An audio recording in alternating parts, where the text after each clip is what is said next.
राति प्राय 9टा घर समस्त डाइनिंग टेबल बस बापा माँ सहित बस डिनर करुच्ची राहुल सडनली गोटे सिंपल क्वेश्चन पचारे पेरेंट्स आ बाबा राहुल आग को कौन करू कि भाविचु राहुल टिके हेजिटेशन सहित करेज एकाठी करी कहला बापा गोटे स्टार्टअप करी बोली भाविची प्लान भल अच्छी यूएस रे ऑलरेडी एटा अप्लाइड किंतु तापर बापांकर रागुथिबा चेहरा तांको एक्सप्रेशन चेंज देखि राहुल रही गला 2 सेकेंड्स ऑफ साइलेंस पेरेंट्स परस्पर को देखंती तापर सेई लाइन ए सब रे कोन फ्यूचर अछि एथिरे स्टेबिलिटी बोली किछि नै कोन माने जे एटा जाई आगु ठीक हबो आउ सेई मोमेंट रे राहुल फील कला जे से निज घरे जदी प्रूफ करि पारनी ताहले से अन्य मानन को कोन ही बुझेबो निज घरे ही से मिसअंडरस्टूड ताको लागिला ता पेरेंट्स ता ड्रीम्स बुझु नाहंती सेमती ता पेरेंट्स को लागिला जे राहुल प्रैक्टिकल कथा कहू किंतु वेट एटा केवल गोटे कैरियर आर्गुमेंट नहीं एटा होची दुई प्रकार रो थिंकिंग रो कोलिजन दुईटी टाइमलाइन रो कोलिजन एटा कोलिजन दुईटी प्लांट्स रो जो plants different type of storms रे बड़ होई छै एटा कोलिजन होची जनरेशन कारण गोटे जनरेशन चाइल्डहुड रे शॉर्टेज देखिची स्कार्सिटी देखिची आउ गोटे जनरेशन देखिची unlimited opportunities unlimited resources abundance देखिची गोटे जनरेशन रो बिगेस्ट फियर थिला घर केमती चलिबो सर्वाइव केमती करिवि आउ अन्य जनरेशन रो बिगेस्ट फियर मो लाइफ रे एवरेज हे कि रहि जिबे कि मोर आइडेंटिटी कोन मो एमिति लाइफ को सारी परिबि आउ बोधे एई टू स्टार्ट वे जनरेशन गैप तो आज रो वीडियो रे हमें देखिबा दुई प्रकार रो थिंकिंग दुई प्रकार रो टाइमलाइन दुई प्रकार रो जनरेशन दुई प्रकार रो थिंकिंग जहा को सेव करिछि दुईटी डिफरेंट टाइप रो सर्कमस्टेंसेस वीडियो को लास्ट जे निश्चय देखंतु और लास्ट रे आपण डिसाइड करिवे जे एथिरे किए ठीक किए भूल आउ एई जो कोलिजन होउची सेथिरे सबुठारु अधिक अक्षति काहार होउची चलंतु टिके पछुको जिबा 1980s संध्या समय समस्त बाहर बुलुचंती गली रे क्रिकेट खेल चलछि गोटे साइकिल पई चारि जन संग फाइट करछन गोटे टीवी चलीछि सेही पुराना टाइप रो एंटेना आउ अधा गां से टीवी सामने रे बसी गोटे मूवी देखुछन लैंडलाइन रिंग हेले सेटा गोटे एक्साइटमेंट ताहा केवल गोटे कम्युनिकेशन नो फोटो उठेबा इटसेल्फ गोटे इवेंट और नुआ ड्रेसेस सेटा किना हुए केवल फेस्टिवल्स रे आ पूजा रे चॉइसेस कम थिला डिस्ट्रैक्शन कम थिला कंपैरिजन कम थिला लाइफ स्लो थिला किंतु लाइफ स्टेडी थिला एबे अन्य गोटे दुनिया को आसीबा सकाळ उठिबा पूर्व इंस्टाग्राम रो notifications reels scrolling AI news reports YouTube everything at fingertips आगुरु बोर्डम रे इमेजिनेशन आछथिला एबे बोर्डम 5 सेकंड न होइतबा आगुरु हाथ को फोन आसुची आ फनी कथा होची पेरेंट्स माने भाबंती फोन केवल डिस्ट्रैक्शन किंतु एही जनरेशन पई फोन भितरे अछि पूरा वर्ल्ड फ्रेंड्स अछंती कैरियर अछि एंटरटेनमेंट अछि आइडेंटिटी अछि किंतु ट्रुथ होची जो वर्ल्ड रे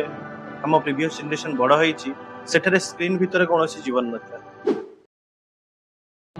जनरेशन गैप रो बिगेस्ट कॉन्फ्लिक्ट होची सक्सेस रो डेफिनेशन हम प्रीवियस जनरेशन पेरेंट जनरेशन को पई सक्सेस रो माने होची fixed salary secure job family secure own house that's it कारण से माने इनस्टेबिलिटी देखि चंती लाइफ से माने अनसर्टेनिटीज देखि चंती लाइफ से माने स्कैर्सिटी देखि चंती मनी रो आउ ए इनस्टेबिलिटी अनसर्टेनिटी देखिबा परे गवर्नमेंट जॉब से माने को पई होची छोटे जैकपॉट स्टेबिलिटी माने होची हैप्पीनेस किंतु आज का जनरेशन पई आज का जनरेशन सक्सेस को पूरा डिफरेंट नजरिया रे देखुची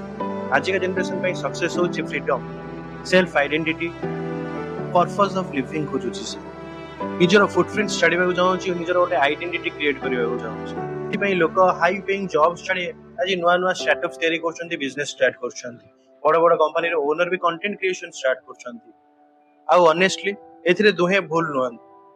पेरेंट्स माने निज फियर रो निज एक्सपीरियंस रो एडवाइस दियंती यूथ माने निज एक्सपोजर रो डिसीजन नियंती पेरेंट्स जनरेशन पई मनी केवल गोटे पीस ऑफ पेपर न एटा होची सिक्योरिटी कारण से माने शॉर्टेज देखि चंती से माने स्ट्रगल देखि चंती सेति में से माने सेफ एंड को चूज करंती एफडी कर दबा गोल्ड रे इन्वेस्ट कर दबा सेविंग्स रे रखिबा से माने भाबंती जेते पैसा सेव करिबा फ्यूचर सेते सिक्योर हो किंतु यूथ जनरेशन पई मनी माने सिक्योरिटी न मनी माने होची freedom travel experience choices example तुमे गोटे 8000 टंका रो शूज किनले पेरेंट्स के जनरेशन इमीडिएटली शॉक हिज सेतिरे गोटे मासर राशन आसीबार थांदा କିନ୍ତୁ ତୁମେ କହିଲ ନା ମତେ ଏଇଟା ଏକ୍ସପିରିଏନ୍ସ କରିବାର ଥିଲା, ଗୋଟେ ଥର ବଞ୍ଚିବାର ଅଛି ତ ଫୁଲେଷ୍ଟ ବଞ୍ଚିବାର ଅଛି। ସେମାନେ ଭାବନ୍ତି ୱେଷ୍ଟ କିନ୍ତୁ ତମେ ଭାବ ହାପିନେସ୍। ଆଉ ବୋଧ ହୁଏ ଏଠି ପ୍ରୋବ୍ଲେମ ଏଇଟା ନୁହେଁ ଯେ କିଏ ଠିକ କିଏ ଭୁଲ, ଏଠି ପର୍ସପେକ୍ଟିଭ ହିଁ ଅଲଗା। କାରଣ ଦୁଇ ଜଣ ପୁରା ଡିଫରେଣ୍ଟ ଇକୋନୋମିରେ ବଡ ହୋଇଛନ୍ତି। ଗୋଟେ ଜେନେରେସନ ପାଇଁ ସର୍ଭାଇଭାଲ ପ୍ରାୟୋରିଟି ଥିଲା ତ ଆଉ ଗୋଟେ ଜେନେରେସନ ପାଇଁ ପ୍ରାୟୋରିଟି ହେଉଛି self expression. Different economy, different thinking. Youth ମାନେ ଯେତେବେଳେ ନିଜର ଫ୍ରଷ୍ଟ୍ରେସନ ବା ଡିପ୍ରେସନ ବିଷୟରେ କଥା ହୁଅନ୍ତି ତ ପ୍ରିଭିୟସ ଜେନେରେସନ ସବୁବେଳେ କୁହନ୍ତି ଆମ ବେଳେ କ'ଣ ଷ୍ଟ୍ରେସ୍ ନଥିଲା? ଓଭିୟସଲି ଷ୍ଟ୍ରେସ୍ ଥିଲା, କିନ୍ତୁ ସେତେବେଳେ କମ୍ପାରିଜନ ଥିଲା ନିଜ ପଡୋଶୀ ମାନଙ୍କ ଭିତରେ, ଗୋଟେ ଗାଁ ଭିତରେ। ଆଜିକା କମ୍ପାରିଜନ ଅନଲିମିଟେଡ, ପୁରା ୱାର୍ଲଡ ସହିତ କନେକ୍ଟିଭିଟି ଯେତେ ଅଧିକ ହଉଛି ସେଇ ଅନୁସାରେ କମ୍ପାରିଜନ ବି ବଢୁଛି। ଆଜି ଫୋନ ସହିତ ଆମେ ପୁରା ୱାର୍ଲଡ ସହିତ କନେକ୍ଟେଡ। କୋଉଠି 22 ବର୍ଷର କିଏ ଫାଉଣ୍ଡର, କୋଉଠି କିଏ 23 ବର୍ଷରେ ମିଲେନିୟର, କିଏ 25 ବର୍ଷରେ BMW ଧରିକି ଦୁବାଇରେ ବୁଲୁଛି, କିଏ ନିଜର ଡ୍ରିମ୍ ଲାଇଫ ବଞ୍ଚୁଛି। ଆଉ ସ୍କ୍ରିନର ଏପଟେ ବସିଥିବା ଗୋଟେ ନର୍ମାଲ ଲୋକ ସାଇଲେଣ୍ଟଲି ଭାବୁଛି ମୋ ଲାଇଫରେ ପଛରେ ପଡିଗଲି କି, ମୋ ଲାଇଫ କ'ଣ ଏମିତି ହିଁ ସରିଯିବ?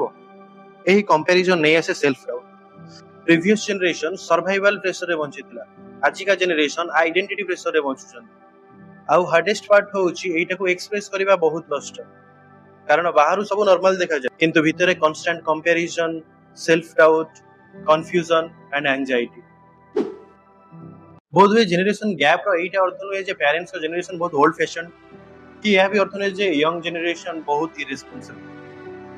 ରିଅଲ ପ୍ରୋବ୍ଲେମ ମେ ବି ଦୁହେଁ ପରସ୍ପରକୁ ବୁଝିବାକୁ ଚେଷ୍ଟା କରୁନାହାନ୍ତି। ଆମେ ସମସ୍ତେ ଇଭଲ୍ୟୁସନ ପଢିଥିବା, ନିଜ ଚାରିପାର୍ଶ୍ୱର ସର୍କମଷ୍ଟାନ୍ସେସକୁ ନେଇକି ଗୋଟେ ଜୀବର ଫିଜିକାଲ ଡେଭଲପମେଣ୍ଟ, ସେଇପରି ଚତୁର୍ପାର୍ଶ୍ୱର ସର୍କମଷ୍ଟାନ୍ସେସକୁ ନେଇକି ତାର ମେଣ୍ଟାଲ ଡେଭଲପମେଣ୍ଟ ବି ସେଇ ହିସାବରେ ହୁଏ।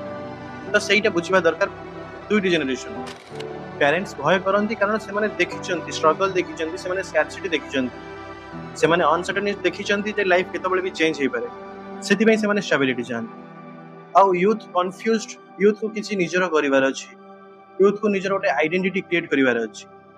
ୟୁଥକୁ କମ୍ପାରିଜନରେ ଜିତିବାର ଅଛି। ଗୋଟେ ଜେନେରେସନ ସର୍ଭାଇଭାଲରୁ ଆସିଛି, ଗୋଟେ ଜେନେରେସନ ଆଇଡେଣ୍ଟିଟି ଖୋଜୁଛି। ଆଉ ଦୁହେଁ ପରସ୍ପରକୁ ବହୁତ ଭଲ ପାଆନ୍ତି କିନ୍ତୁ ତାଙ୍କର ଏକ୍ସପ୍ରେସ କରିବାର ୱେ ମେ ବି ଡିଫରେଣ୍ଟ ହେଇପାରେ। ପ୍ୟାରେଣ୍ଟସ ଜେନେରେସନ କେୟାର କରେ ଥ୍ରୁ ପ୍ରୋଟେକ୍ସନ, ୟୁଥ କେୟାର କରେ ଥ୍ରୁ ଏକ୍ସପ୍ରେସନ। ତ ଏତେ ଡିଫରେନ୍ସେସ୍ ରହିଲେ ଓଭିୟସ୍ କଥା ମିସଅଣ୍ଡରଷ୍ଟାଣ୍ଡିଂସ ହବ, ଆର୍ଗୁମେଣ୍ଟସ ବି ହବ, ସାଇଲେନ୍ସ ବି ଆସିବ। କିନ୍ତୁ ବୁଝିବା କଥା ଫିଜିକ୍ସରେ ଯେମିତି ଗୋଟେ ଫ୍ରେମ୍ ଅଫ ରେଫରେନ୍ସ ଥାଏ, ସେଇ ଫ୍ରେମ୍ ଅଫ ରେଫରେନ୍ସରେ ଯଦି ଆମେ ଦେଖିବା, ୟୁଥର ଫ୍ରେମ୍ ଅଫ ରେଫରେନ୍ସରେ ଦେଖିଲେ ଆମକୁ ୟୁଥ ଠିକ ଲାଗିବ, ପ୍ରିଭିୟସ ଜେନେରେସନର ଫ୍ରେମ୍ ଅଫ ରେଫରେନ୍ସରେ ଦେଖିଲେ ଆମକୁ ସେଇଟା ବି ଠିକ ଲାଗିବ। ତ ଜେନେରେସନ ଗ୍ୟାପ ଗୋଟେ ଏଜର କେବଳ ଗ୍ୟାପ, ଏ ଗ୍ୟାପ ହଉଛି ଥିଙ୍କିଂର ଦୁଇଟି ୱାର୍ଲଡର କଲିଜନ। ଆଉ ଏ ୱାର୍ଲଡର କଲିଜନରେ ଦୁଇ ଜଣ ହିଁ କିଛି ନା କିଛି କ୍ଷତି ପାଆନ୍ତି। ତ ପରସ୍ପରକୁ ବୁଝି ପରସ୍ପରର ସପୋର୍ଟ ହେବା ଚେଷ୍ଟା କରିବା କଥା।